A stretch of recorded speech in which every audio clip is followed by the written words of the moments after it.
Today we got ourselves one of these Sportsman generators, like 3500 running watt, 4000 starting, and we're gonna go ahead and unbox it and give it its first start. Got to put oil in it, gas, and then we'll just check it out and see how it is. And I'll give you an update here in a year or two, whenever after it gets used for a few times. We got ourselves a big generator. This one's for my grandparents because they get a lot of power outages up here, and just keep the lights on, fridge running if it's warm out. Just a little generator that charges phones. Nothing too big, nothing too fancy. It was only a couple $100. It's one of the cheapest ones we found that wasn't at Harbor Freight. Let's go ahead and open it up with the box knife. Cut that factory seal. Well, so generator to me. There's a box within a box. So that's really smart. See, remember, cut towards yourself and into your hand towards your wrist, just to make sure if you're cutting yourself, you cut yourself good. 7 horsepower. Might have to steal this for the little go-kart, or build a go-kart with it. Like this. Alright, I'm gonna go ahead and get this box out of the box, just to make it a little easier since I don't have no cameraman today. This is the generator out of the package.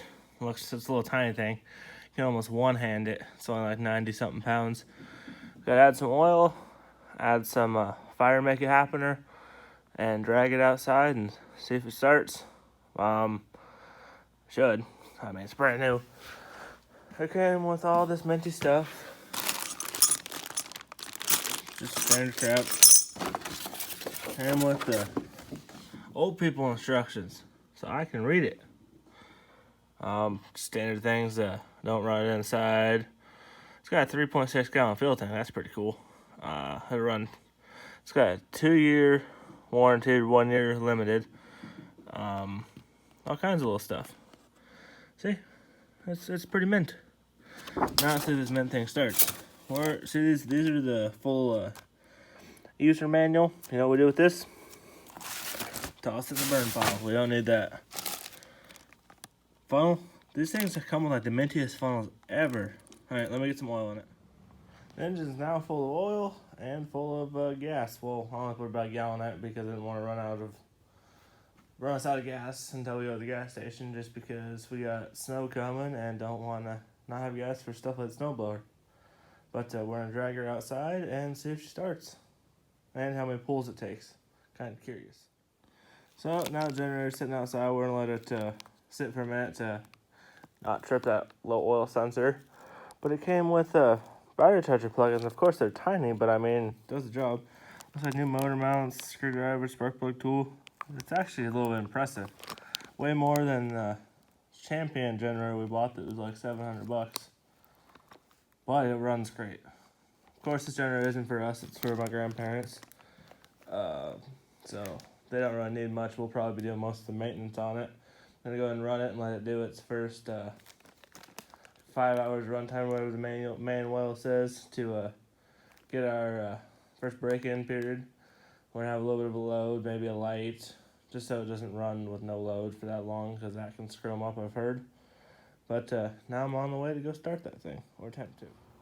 Alright, switch on, nothing connected, because apparently that's bad for them.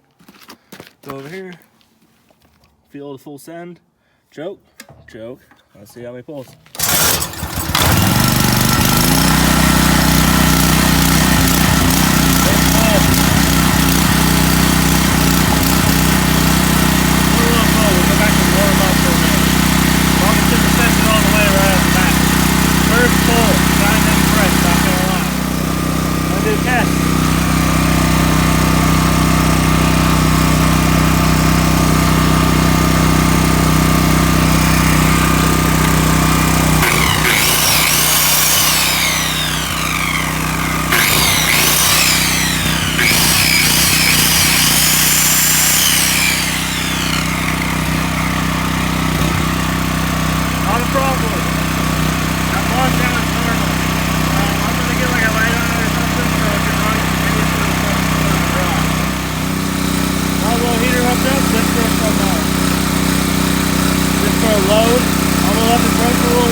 go.